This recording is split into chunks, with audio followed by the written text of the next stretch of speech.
komunitas film dokumenter itu sendiri kan hidupnya kayak gerilyawan ya. Tidak tampak di permukaan tapi ada di mana-mana. Ini jadi memang forum untuk mereka main di jalur mainstream itu kan tidak tampak. Kalau orang etnografik film, rata-rata mereka berbaur dulu. Menyatu sampai dapat ruhnya lah istilahnya ya, baru mereka eksekusi.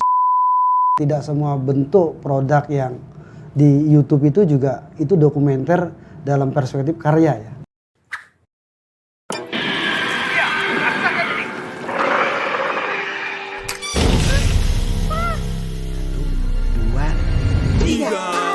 Tontonlah film sesuai umurmu.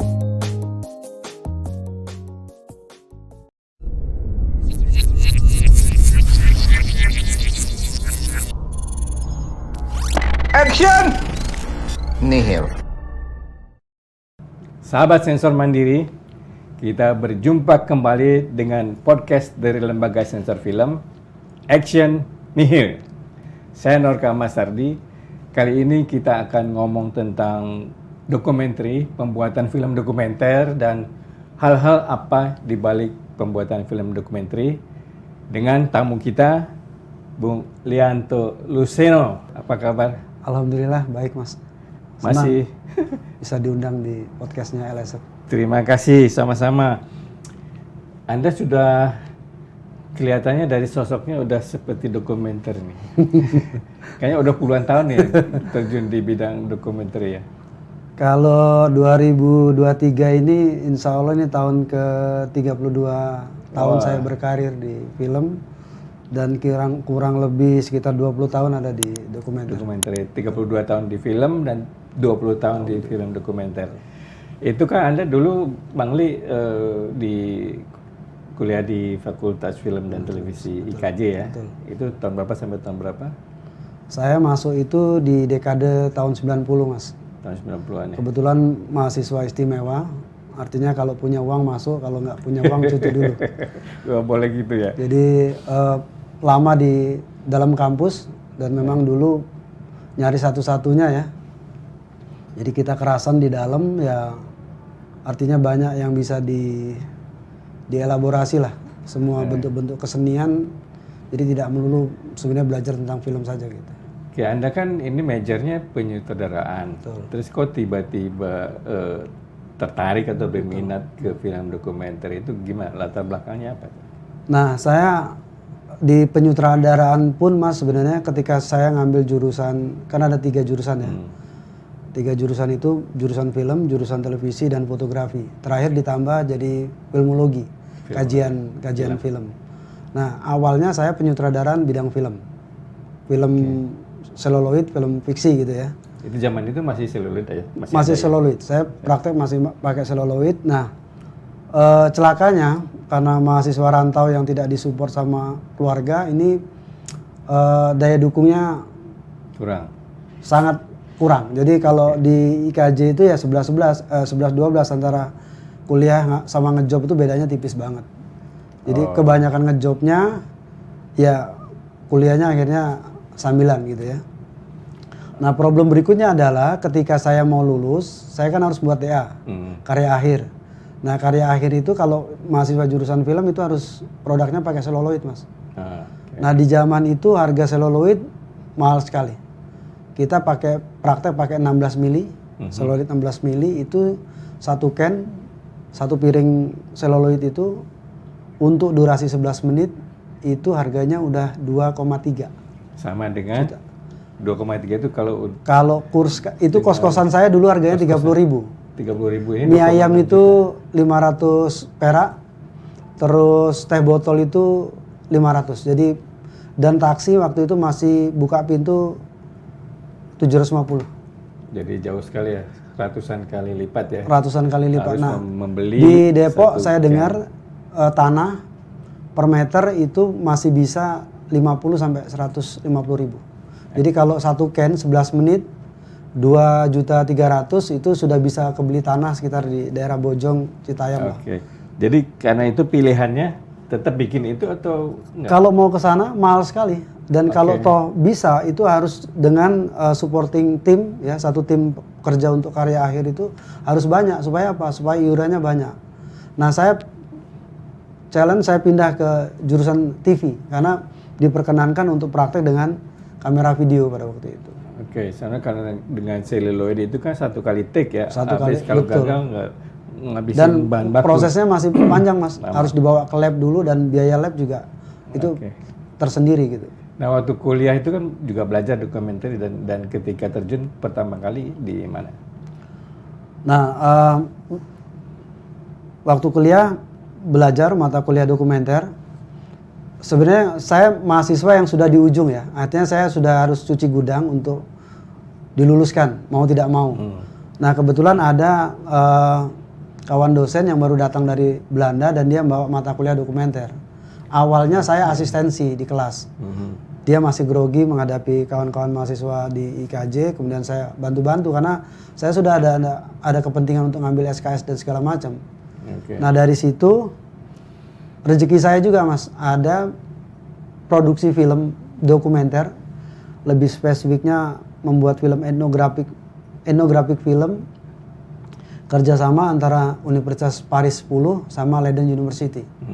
Jadi setelah saya dapat materi dokumenter yang sedikit sekali ala kadarnya di IKJ, nah saya sempat cuci otak di Leiden dulu.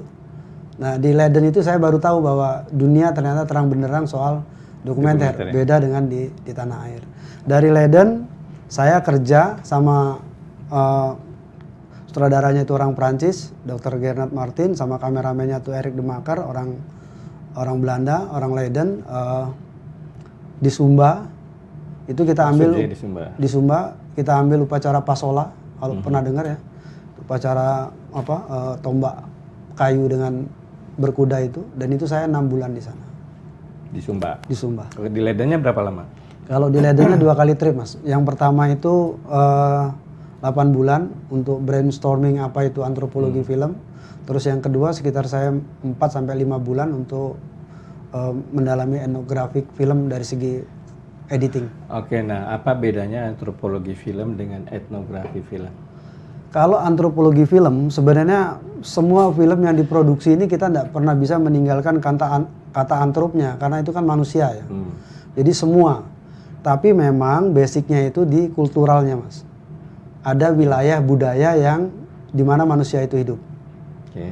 Nah ketika ini dispesifikasikan lagi ke etnografik film, dia sudah membahas kesukuan. Jadi ada film-film misalnya tentang Dayak, tentang Mentawai, tentang orang Papua. Nah itu udah masuk ke wilayah etnografik film plus aktivitas-aktivitas yang dilakukan di dalam kesukuan itu. Nah semua produsernya itu orang asing? Semua orang asing mas. Dan itu berbiaya asing juga. Jadi tidak. Dibayarnya pakai dolar waktu itu ya? Alhamdulillah pakai dolar. Jadi udah bisa beli tanah dong. Menebus kemiskinan masa lalu itu jadi sudah bisa beli. Oke, minum dulu bro. Lanjut. Oke, nah secara teknis kebetulan sudah ada training ya di Leiden.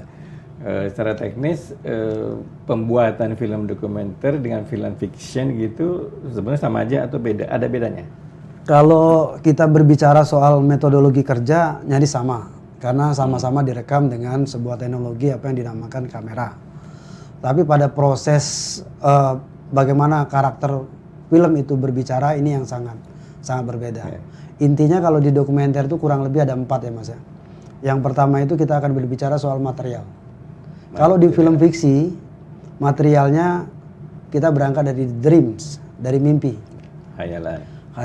Nah, sementara di dalam film dokumenter itu kita harus berangkat dari fakta, data, dan realitas. Riset dulu dan segala macamnya itu harus konkret. Karena ini menyangkut kehidupan nyata, baik subjek filmnya maupun orangnya. Nah, posisi Anda di situ sebagai apa? Sutradara atau sebagai tim?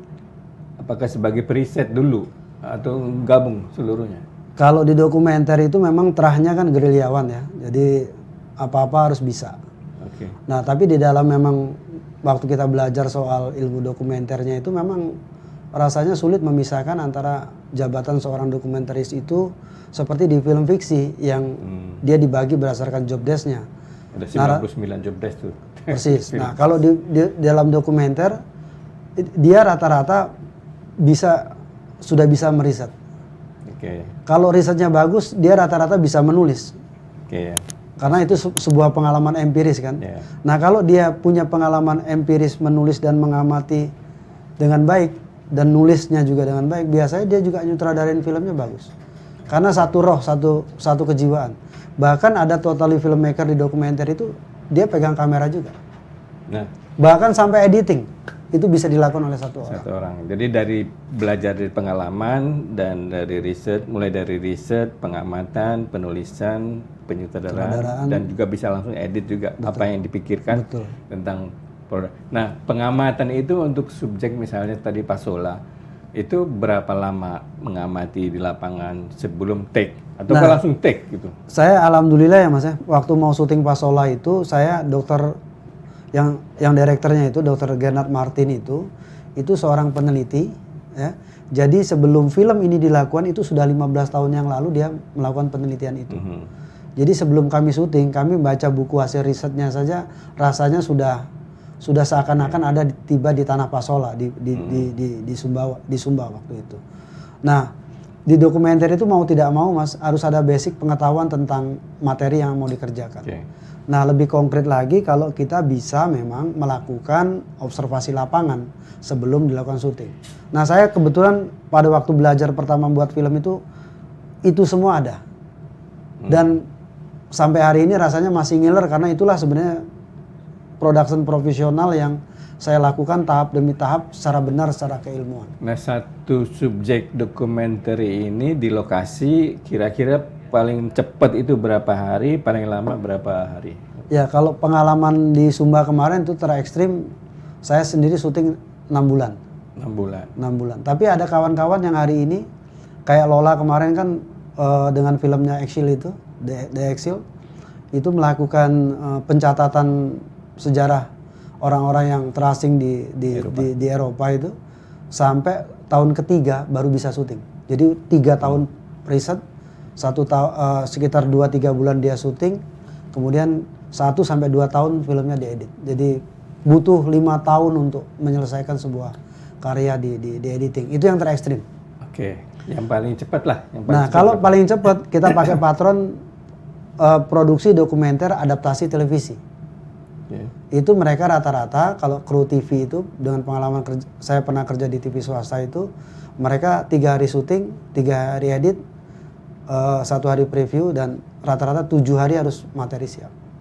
Tapi itu setelah subjeknya diteliti di confirm. Jadi ketika mereka di lokasi itu tinggal eksekusi saja semua. Oke, jadi tidak perlu berbulan-bulan hidup bersama orang atau masyarakat yang akan diteliti ya. Ini seperti terminologi yang kita singgung di depan tadi Mas. Kalau orang antropologi visual, kalau orang etnografik film, rata-rata mereka berbaur dulu. Menyatu sampai dapat ruhnya lah istilahnya ya, baru mereka eksekusi. Oke, nah di 20 tahun nih Anda menggeluti dokumenter itu tadi misalnya proses syuting 6 bulan atau bahkan 3 tahun itu jadinya durasi akhirnya itu berapa lama maksimum dan minimum? Kalau film yang sama Belanda itu dengan roll material sekitar 300 jam, final filmnya tuh di 89 menit. 300 jam. 300 jam. Jadi 89 menit. 89 menit dengan waktu syuting 6 bulan. Oke. Jadi kebayang syuting rasionya berapa yang harus dibuang. Nah, tapi dalam konteks mereka penelitian ya Mas ya, ini juga jadi materi yang bagus. Mereka punya di dokumenter itu seandainya tidak digunakan di dalam material film. Nah, rough cut-nya raw materialnya itu bisa bagian dari kearsipan itu sendiri. Ya, untuk studi ya. Untuk studi dan kajian-kajian yang lain. Oke. Nah, film dokumenter ini kita kan rata-rata 30 menit ya. Ada 60 menit, 30 menit. Itu ketika misalnya Bang Li mengedit nih, dari tadi 89, ketika misalnya harus jadi 60, itu apa yang ada di dalam pikiran? Ya, apa sih harus dibuang gitu? Dan kok bisa juga pada akhirnya dibuang menjadi 60? Apa ini pertimbangannya? Ya sebenarnya hampir semua cara kita bertutur di dalam film itu based on konsep ya Mas. Jadi memang tidak semua apa yang kita senangi itu yang harus kita tampilkan. Tapi yang paling penting secara filosofi adalah kita harus ngasih tahu apa yang penonton ingin ketahui. Jadi tidak semata-mata apa yang harus kita beri, tapi kira-kira kita mau di dalam goals pembuatan film itu apa. Nah tentu ini proses yang berat ya, menyeleksi seperti 300 jam menjadi 90 menit. Jadi untuk mengatakan, karena kita terlibat secara emosional di situ, kita syuting, kita riset, kita ada perasaan tidak tega. Tapi sekali lagi, kalau dasar keilmuannya memang tidak materi itu kita buang. Tapi bahwa film bagian dari sebuah tontonan untuk publik itu yang memang harus kita diskusikan. Nah kadang-kadang ini sulit, tapi semua nyaris terjadi. Either itu film fiksi yang sudah fix dengan jumlah scene-nya sekalipun, ketika berpatokan pada durasi tayangan bioskop misalnya, tidak ada yang bisa ditawar lagi kecuali ya memang memotong durasi. Oke. Nah pertanyaannya nih, ada kan banyak festival film dokumenter, orang terjun di bidang dokumenter. Satu, produsernya itu dapat duit dari mana? Apakah laku nih di mana? Kedua, krunya, saudaranya cukup nggak sih hidup dari itu gitu? Ini klasik pertanyaan ini karena memang komunitas film dokumenter itu sendiri kan hidupnya kayak gerilyawan ya, tidak tampak di permukaan tapi ada di mana-mana. Ini jadi memang forum untuk mereka main di jalur mainstream itu kan tidak tampak. Tapi kalau ngelihat filmnya, toh film-film kita banyak sekali film dokumenter justru di luar negeri itu beredar. Nah artinya kalau ditanya sebenarnya ini produser dapat duit dari mana ya? Yang paling potensial itu Mas, ini ada kawan dari Jerman mengatakan, gila ya negaramu itu, ini lab terbesar untuk film dokumenter. Nah kadang-kadang funding itu bukan kadang-kadang Mas, hampir sebagian besar dari luar. Oke. Jadi sebagai laboratorium yang potensial, kita juga punya market pasar yang potensial. Dan itu senang sekali orang. Sekomplek ini, kita mau bahas masalah apa aja ada di sini Mas. Ya kita kan lebih dari ribuan suku ya, etnis dan bahasa dan lokasi. Nah, tapi 20 tahun dan Anda bisa survive di dunia dokumenter itu artinya gini, maksudnya kalau ada mahasiswa nih anak-anak muda yang pengen terjun di dokumenter, ada jaminan nggak sih hidup nanti bisa hidup bisa eksis lah gitu, ataukah aduh parah mendingan ke film fiksi misalnya? Kalau di zaman saya awal-awal nyaris memang ada perasaan putus asa ya, karena mainstream industri TV kita yang kita harapkan itu jadi basicnya program dokumenter, ternyata kan nggak mengarah ke sana ya. Jadi gitu. Ini beda sekali misalnya kita belajar dari TV Prancis kan, nyaris 1000 judul itu dianggarkan untuk pembuatan film dokumenter, dan bahkan film dokumenter di sana itu tayang di bioskop, tidak hanya di TV. Tapi memang alhamdulillah juga Mas, kemajuan teknologi yang luar biasa ini juga membuat nafas orang dokumenter itu lebih panjang. Karena apa? Saya sarankan ke kawan-kawan muda, memang tidak tampak dia di industri permukaan ya, industri mainstream. Tapi di jaringan networking internet itu, kehidupan dokumenter itu luar biasa Mas. Oh, di dunia ya sudah terkoneksi. Jadi kita cari funding sekarang melalui internet, dan itu biayanya murah banget. Nggak usah kemana-mana, buka laptop, ada internetnya, kita buka, dan di situ yang menawarkan pendanaan untuk pembuatan film dokumenter itu banyak sekali. Kalau misalnya siapnya cuma sampai riset, dibiayai riset, kalau siapnya sampai skrip, kalau mau produksi sampai produksi juga ada, sampai editing juga ada. Jadi paketnya banyak. Tapi tetap harus mengajukan proposal ya. Sangat. Hidupnya orang dokumenter kayak begitu. Bikin proposal anytime. Karena apa? Isunya banyak banget. Either itu tidak mewakili obsesi saya, tapi hari ini misalnya kayak tahun 98, negara mana sih Mas di luar di dunia itu ada tawaran ya ke almarhum kawan Tino Sarunggalo, 120 negara minta dihubungin, lu ada footage sini nggak, footage itu nggak, ada bisa buat dokumenter ini nggak, dokumenter itu nggak, tentang 98. Itu banjir banget untuk orang dokumenter bekerja di situ. Oke, tapi kan tidak perlu menunggu sampai ada revolusi. Nah artinya sekarang kan kalau orang dokumenter itu jeli, dia bisa mengelola apapun. Hari ini kita bicara soal kemacetan, nggak ada orang ngomong loh. Ini sebentar lagi kan seperti prediksi dunia ya, bahwa Jakarta ini akan stagnan karena nggak bisa lagi mobil-mobil itu jalan. Ya, setiap sisi kehidupan keluar rumah juga udah bisa dibikin. Persis. Nah, tapi tantangan nih buat orang lama, saya kira mungkin kan generasi lama lah kita 90-an. Untuk dengan yang generasi milenial nih, dokumenter itu maksimum 5 menit, 3 menit, 1 menit. Karena ada TikTok, ada IG Live dan seterusnya. Ini gimana sih? Itu masih bisa disebut sebagai dokumenter nggak sih? Jadi gini, kalau kita berbicara esensi dokumenterinya, kita akan lihat kan secara material ini adegan karangan, direkayasa, dibuat-buat, atau tadi jangan-jangan berangkatnya walaupun seakan-akan pemainnya nyata, tapi ini sebenarnya semuanya settingan. Itu bisa dilakukan. Dan itu pasti batal demi hukum ya, karena sudah melanggar konvensinya orang dokumenter. Nah di dokumenter sendiri Mas, durasi tidak pernah dibatasi. Bahkan pernah ada yang menang di festival itu durasinya 5 menit. Interaksi orang dengan gorila, dan dia seakan-akan bisa bicara dengan gorila. That is dokumenter. Bukan pada persoalan pemaparan faktanya, tapi ada perspektif yang dibangun bahwa semua makhluk itu sebenarnya berkomunikasi. Nah masalahnya kan sekarang kan dengan medsos ya, orang yang berbakat nih, anggap yang sudah berbakat bikin film dokumenter pakai handphone dan lain-lain kan perlu viewers, perlu penonton. Dari situ dia bisa dapat duit. Nah, dia bikin dokumenter dengan ini misalnya 5 menit dan ternyata lebih banyak yang 3 menit itu lebih banyak viewersnya karena tadi ini yang bukan rekayasa ya. Artinya dengan sengaja mendokumentasikan sesuatu untuk kepentingan di YouTube 5 menit, 3 menit. Dan bagus. Artinya tantangan itu kan juga tantangan buat dokumenter sejati seperti Anda ya. Betul. Gimana mengemas itu menjadi 5 menit tapi semua informasi dapat dan bagus secara filmis. Iya, seperti saya katakan tadi, memang teknologi yang berkembang belakangan ini memang menolong banget kehidupan orang dokumenter. Tapi memang pada kesejatian misalnya ini ditinjau dari perspektif kekaryaan, ya kita belum bisa mengatakan semua konten yang ada di YouTube itu bentuknya dokumenter. Atau toh kalau memang bentuknya dokumenter itu biasanya sudah diadaptasi dengan berbagai bentuk mata acara program yang pernah direference oleh si pembuat.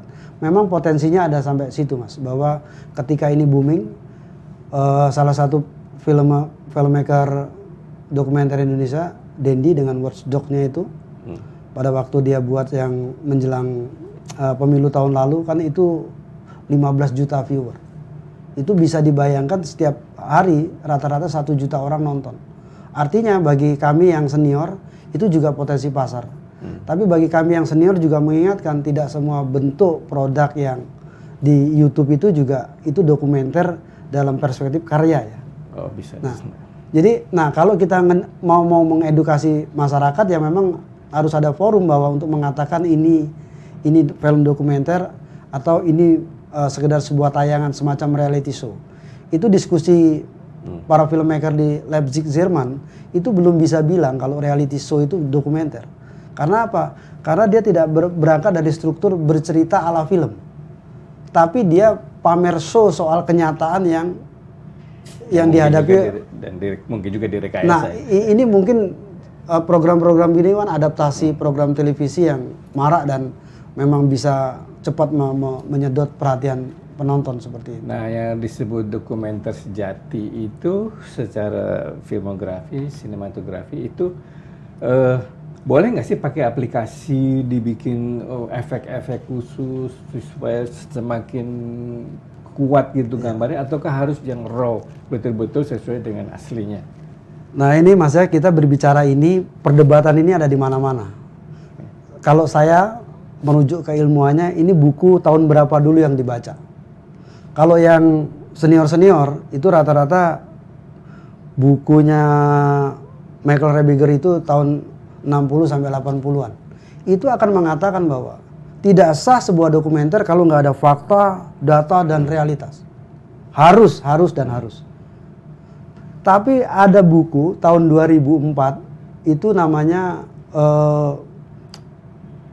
Hybrid Documentary. Buku yang tahun 2004 ini mengatakan bahwa apapun sumber visual yang ada di dalam film kamu tidak menjadi penting. Mau grafis kek, mau animasi kek, mau 2D, 3D silakan. Bahkan real shot silakan. Yang paling penting adalah esensi kesubstansinya, yaitu membuat orang makin paham. Nah, salah satu film populer yang mungkin pemirsa banyak nonton, Social Dilemma. Bisa ditonton di salah satu jaringan informatika. Itu film yang sudah mengacak-ngacak peradaban dan sejarah dokumenter.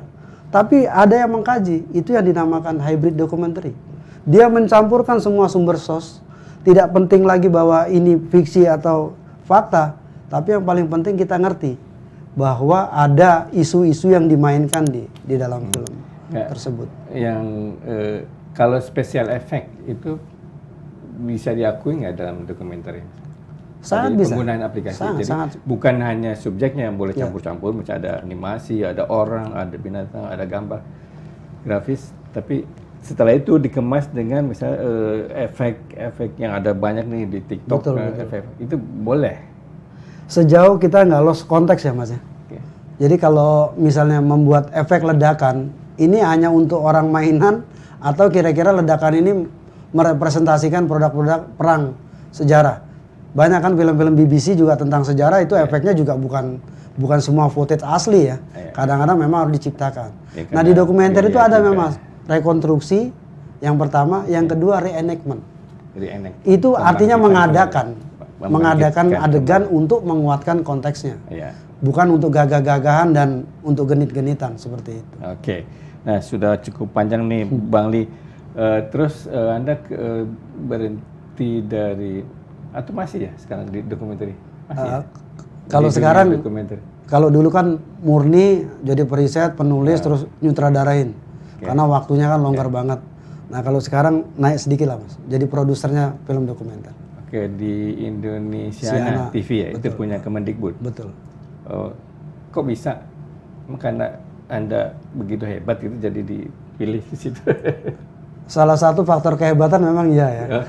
Kegantengan juga gitu. Dan yang paling penting kenekatan saya bilang. Kita menyarankan ke Mas Dirjen pada waktu itu bahwa kurang apa sih kayanya negara kita ini?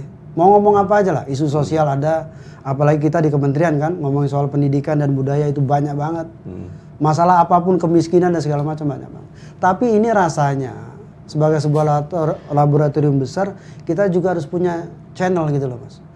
Ada suatu tempat khusus yang untuk kita menjadi etalase, kita pamerkan. Nah, kontribusi saya sebagai produser itu di situ Mas, menjembatani niatan pemerintah dengan daya dukung anggarannya itu dan mengangkat tema-tema dan isu tentang negara ini. Gitu. Nah, sebagai produser di Indonesian TV ini sudah berapa ratus yang setiap tahun tayang? Kami rata-rata ada di 200 judul. 200 judul. Jadi kalau ini tahun ketiga tinggal ngalihkan aja kira kurang lebih. Durasi rata-rata? Durasi 24 menitan. 24 menit ya, gitu. Oke. Tapi Anda produser di sana, tapi juga di lembaga sensor film nih sebagai tenaga sensor. Kenapa ada hubungan atau kebetulan atau? Kalau saya ke lembaga sensornya ini kan karena kata-kata F-nya itu membuat saya penasaran. Film. Tapi ini kan nyaris lembaga paling tua dan tidak banyak yang tahu sih sebenarnya. Untuk kalangan orang film ya. Saya pikir kita mengalami nasib yang sama ya Mas. Selalu dengar ceritanya. Nah di zaman kita mungkin karena ini film dipotong itu. Nah sebagai mahasiswa dulu darah saya mendidih kalau dengar film dipotong karena bentuknya seluloid. Karena kita tahu betapa syuting itu kayak apa dan betapa mahalnya seluloid pada waktu itu. Itu kemarahan tersendiri. Nah saya tuh mau membuktikan teori itu. Ini lembaga apa sih sebenarnya gitu. Pengen tahu apa yang dilakukan oleh lembaga yang nyaris orang film sendiri tidak terlalu akrab gitu ya. Tapi karyanya nasibnya ada di sini. Dan ternyata setelah saya masuk ini fenomena baru ya. Bahwa kita ternyata LSM itu tidak boleh motong sekarang. Bukan tidak boleh motong, tapi berkomitmen untuk tidak motong. Dan motong itu diserahkan oleh ke filmmakernya. Ini yang saya suarakan di luar. Sekarang kamu nyensorkan, karena kita harus ngetes soal klasifikasi dan ketepatan ini siapa yang harus nonton. Yang kedua, kalau toh kita tidak terima film kita diperlakukan seperti apa di LSM, itu masih ada upaya kalau di pengadilan itu banding ya. Ada forum yang namanya dialog. Ini menarik loh menurut saya. Artinya ini biar sama-sama dewasa.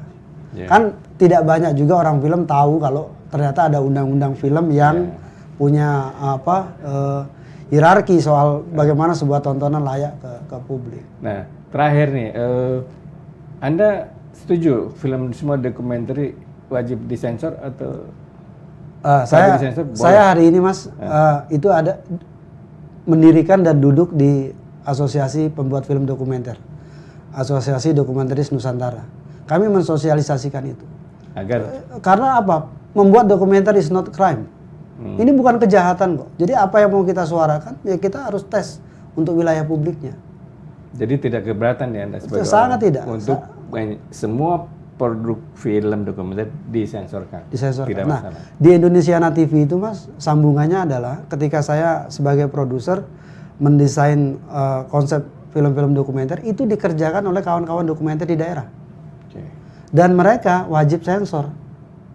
Jadi ini misi edukasi besar antara hubungan LSF sama Indonesiana TV karena kami mentradisikan untuk semua produk yang kami buat, terutama entah dokumenter entah fiksi untuk disensorkan. Apalagi kita satu payung kementerian kan. Boleh diucapkan langsung ke para penonton muda nih? Ya, dokumenter sensor dan seterusnya. kawan-kawan dokumentaris, saya rasa ini zaman yang sudah terbuka dan layaknya kita hidup bernegara, taat dan patuh pada hukum. Saya rasa membuat dokumenter sekali lagi bukan kegiatan kriminal dan jika itu memang didedikasikan untuk negara ini, kemudian untuk publik secara luas, memang kita punya kewajiban untuk melakukan sensor di lembaga sensor. Dengan demikian, ketika tayangan yang kita suguhkan ke publik itu memang sudah diujikan dan diakui oleh negara memang layak untuk ditonton oleh masyarakat. Oke. Setuju nggak? Setuju kan? Nggak ada masalah kan di sensor. Oke, baiklah teman-teman para sahabat sensor mandiri, demikianlah perbincangan kita tentang dokumenter dan segala sisi-sisinya, baik untuk profesi maupun untuk karir, dengan Bang Lianto Luceno, senior banget nih untuk di bidang dokumenter. Akhirnya saya Norka Masardi, terima kasih, sampai jumpa kembali dalam Action Nihil yang akan datang. Action! Nihil.